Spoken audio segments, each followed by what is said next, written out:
Welcome to Sharing Love and Loss with Robin Alexis. I am your host, Robin Alexis, and as a mother who birthed two sets of twins and then buried one from each set, I am very familiar with the shock of experiencing loss. Loss can present itself in many ways. It can be the loss of a baby, person, beloved pet, health, career, and more. But we all have to learn how to deal with loss. So how do each of us in our own unique ways cope with loss? This show is an opportunity for our guests to share with us the experience of what they lost and how they coped through it. If you would like to be a guest on Sharing Love and Loss, please email me, your host, Robin Alexis, at spiritladyrobin@gmail.com. That's spiritladyrobin@gmail.com. And to feel more safe contacting me about your personal story of love and loss, please learn more about me, your host, Robin Alexis. Visit my website, robinalexis.com. On today's show, we'll be speaking with Danielle Sundberg, and she will share with us her experience of loving and losing a pregnancy. We'll be right back. Do you crave freedom with joy in your life? Have you ever wished for a life of ease in your mind, body, and soul? Giving and receiving love, Joy Air is a certified emotion code and body code practitioner, and she's accepting new clients now. Call her at 360-582-6595 to find out more about her work and to schedule your appointment. Experience freedom with joy. Call her at 360-582-6595 now. She is amazing.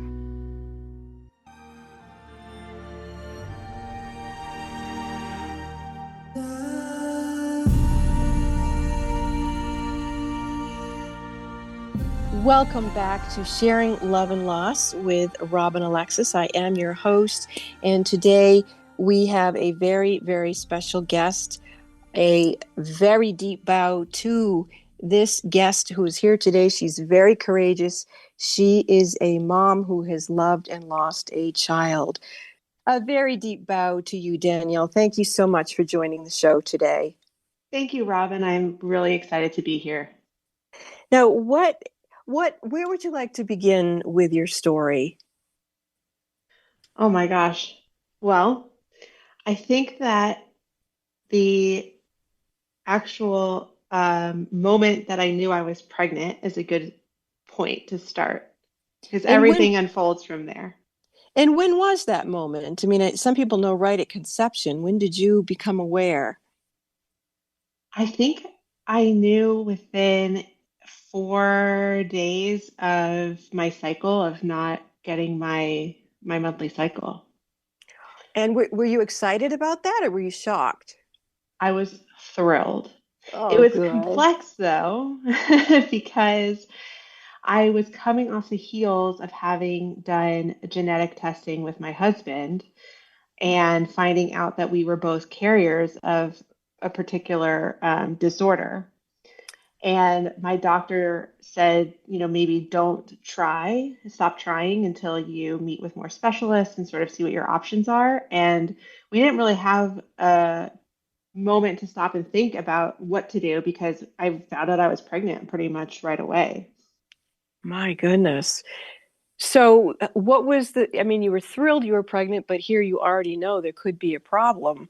So how did you move forward? So what's funny is I sort of had to hand it to the universe because we were on a plane to Portugal to live for about a month and Morocco as well. We were traveling around doing a digital nomad thing. We didn't have a home base. So because we were headed to Europe and then to Morocco, places where, I couldn't actually validate even that I was pregnant in Morocco, they didn't have access for me to a pregnancy test. So I was sort of sitting in a place of the unknown and just checking in with my internal system that said, yes, you're pregnant, but nothing externally to validate it. And I had to sit there for about 2 or 3 weeks. And then after I was able to validate that I was pregnant, we called some doctors back in the US and made some appointments for when we would come back a few weeks later and then start the ball rolling to do genetic testing on the fetus. Hmm. And what is that procedure like for people who've never had that opportunity to have genetic testing on a fetus? What is it like? Um, That's a great question because what a mystery that really you are walking completely into the dark. And it's not like for us, you just like take a little blood off your finger or something and it's easy and we kind of know how that goes. But to get into the fetus, it's like you have to go past all of this skin and muscle and tissue and organs through the placenta. And it's a tremendous needle. I'll say it's a tremendous needle. And I'm someone who is irrationally scared of needles.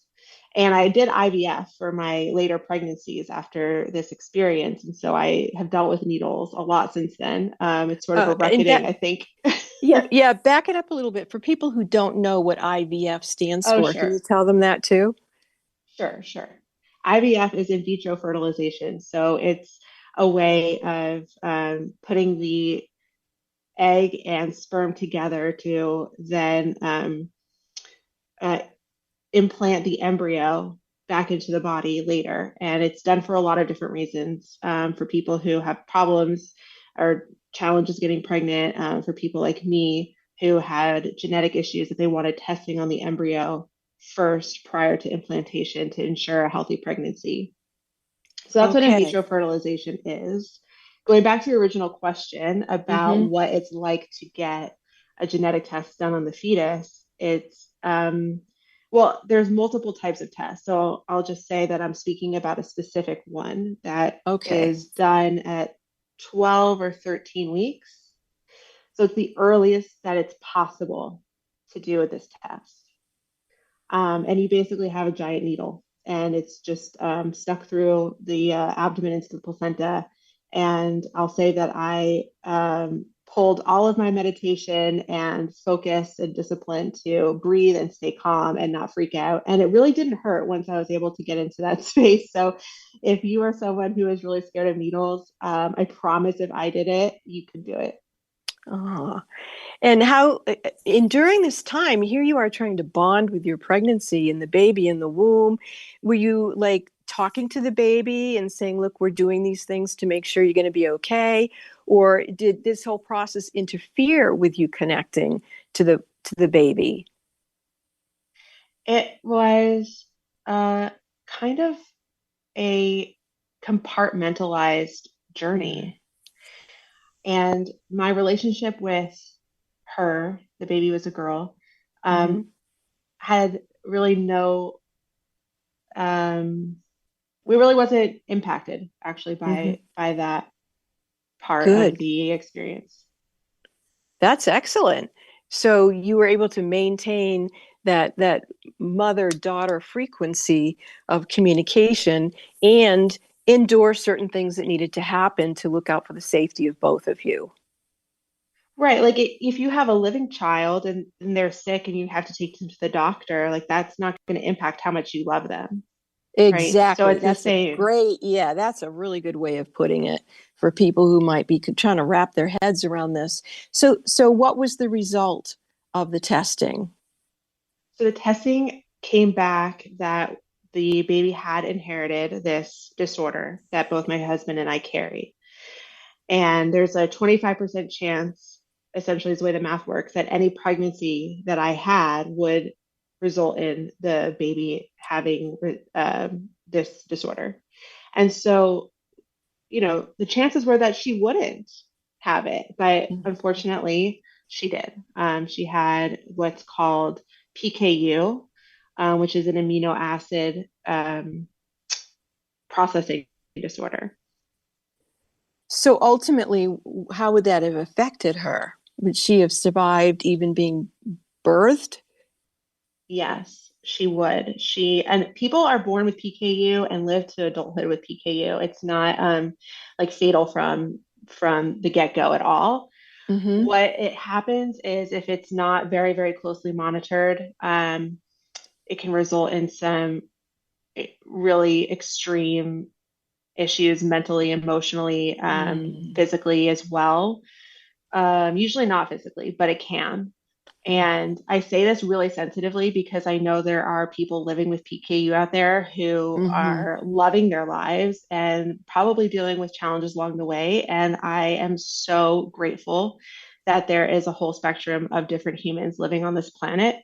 I just have to bring the experience back to the intimate relationship that me, my husband, and my baby had together, and the decision that we came together to terminate due to that diagnosis, I hold very closely to just my family's decision.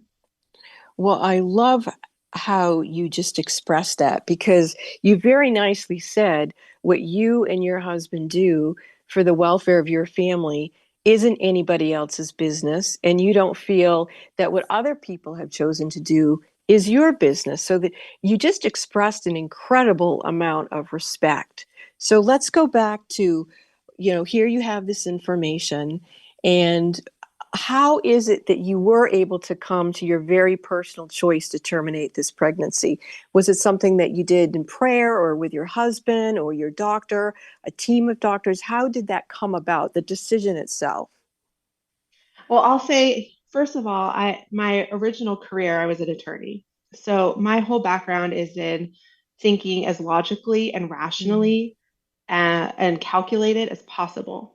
And at arm's length, when thinking about, in hypothetical situations, what I would do if a pregnancy were to be unwise for one reason or another, it was very easy for me to come to the conclusion that a termination was on the table. Okay. Then, when it actually happened to me, and I'm sitting there with the reality of it growing in my lap, that whole rational logic thing goes completely out the window. When And this yeah. is a good time to take a moment and show some respect to our sponsors, and we'll be right back.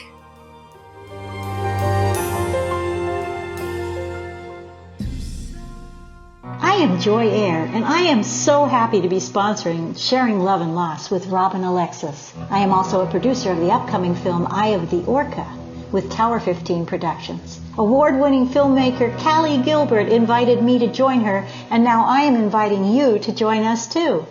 Visit tower15productions.com/Eye of the Orca to learn more.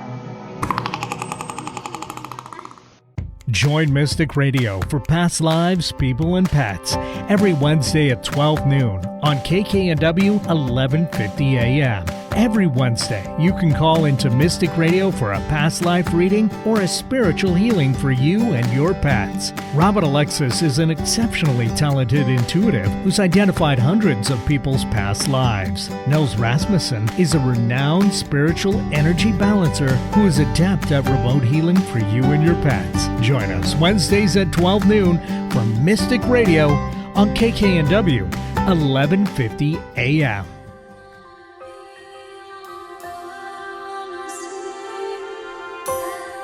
Welcome back, Danielle. I'm so grateful that you're sharing this intimate story because I really do feel that so many mothers and fathers suffer in silence, and there's nobody talking about this. And by you sharing this, it's going to help people feel more safe with their own choices and perhaps even help them make decisions down the road that they need to make.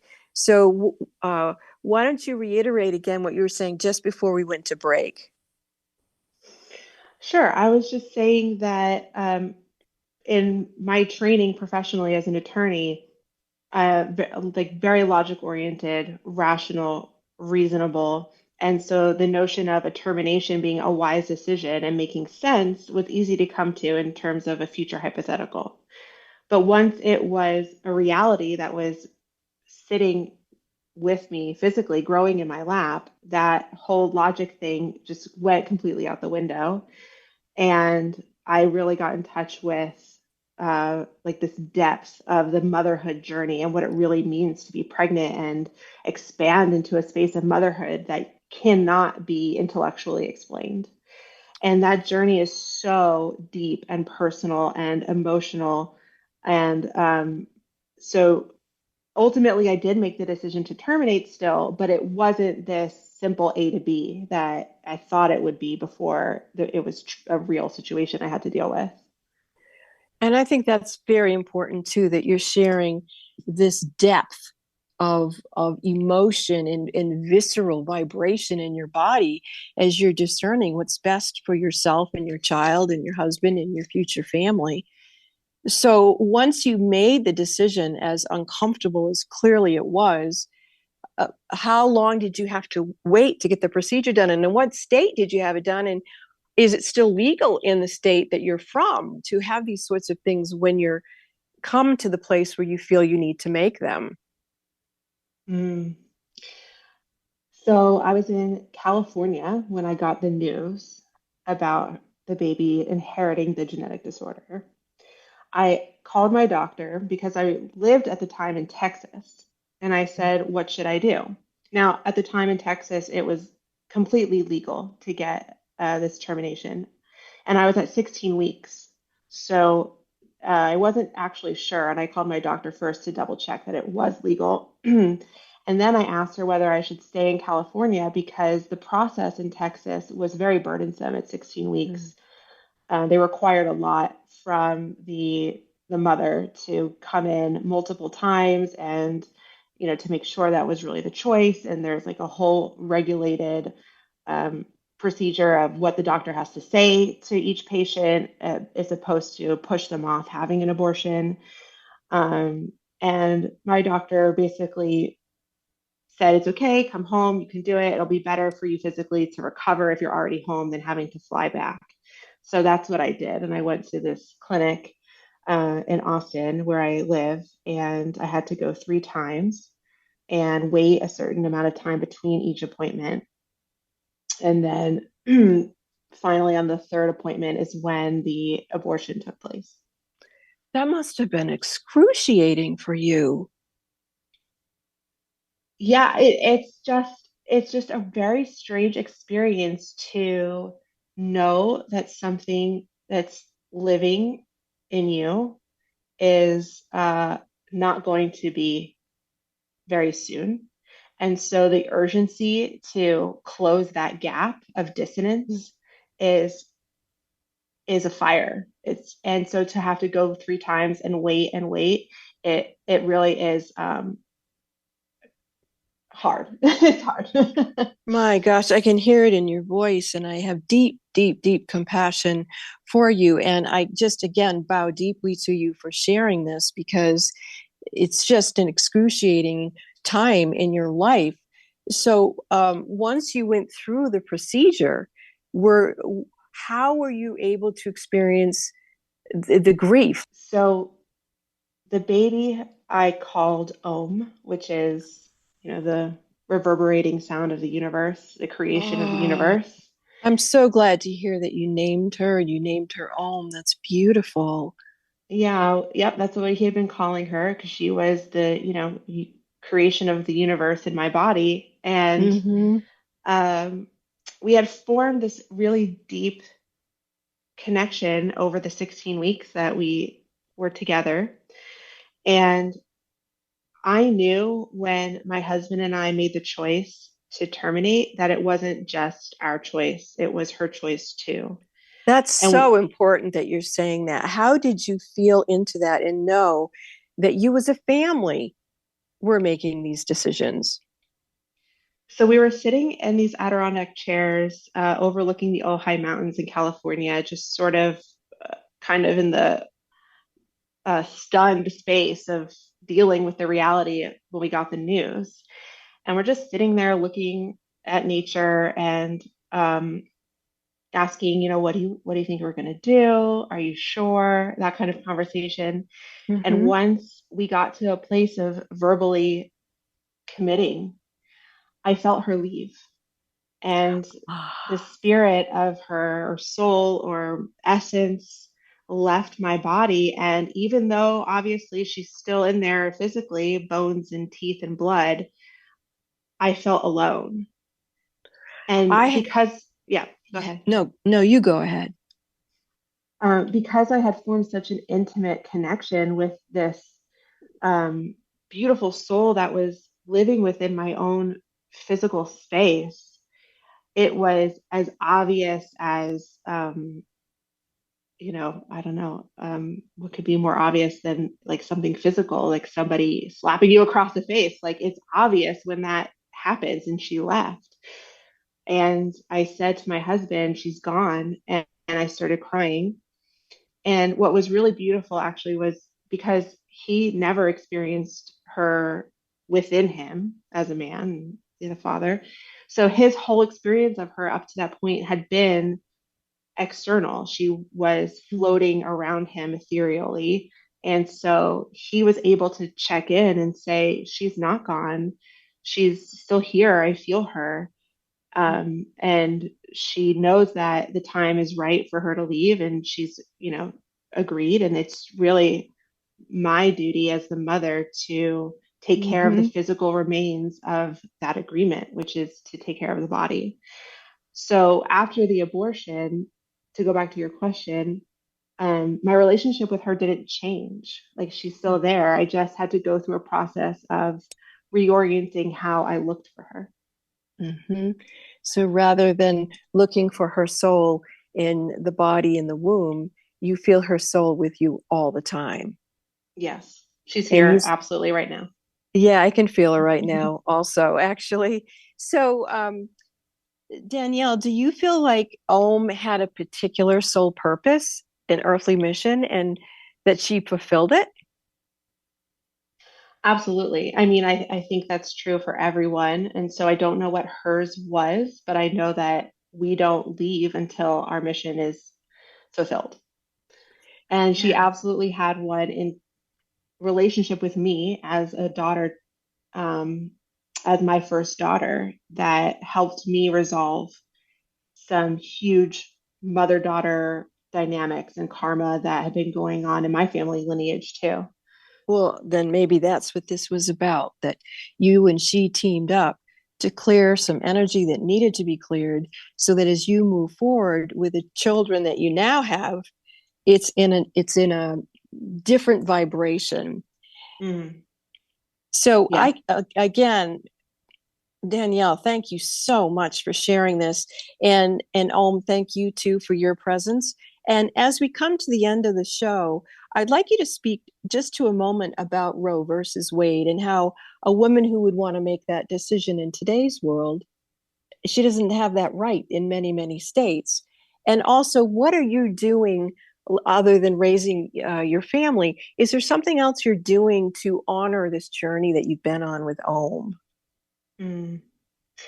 Um, so I believe that having to sit at that crossroads and say, what am I going to do, is so important because it requires us to then own the decision that we make. Mm-hmm. And that is hugely transformative. Um, I know for me it was because it changed the way I understood life, and it birthed a really deep empathy for people who have a different belief from me about when life begins. Mm-hmm. And so to take away choice to me isn't even necessarily about the choice itself. It's about ownership over your life and Yeah. that self-sovereignty. And there's just such a different energy if choices in life are made for you and you have to go along a certain path because that's what the outside world tells you to do, versus really sitting with your life and claiming your experience as this is mine and this is what I'm going to do about it. Brilliantly put.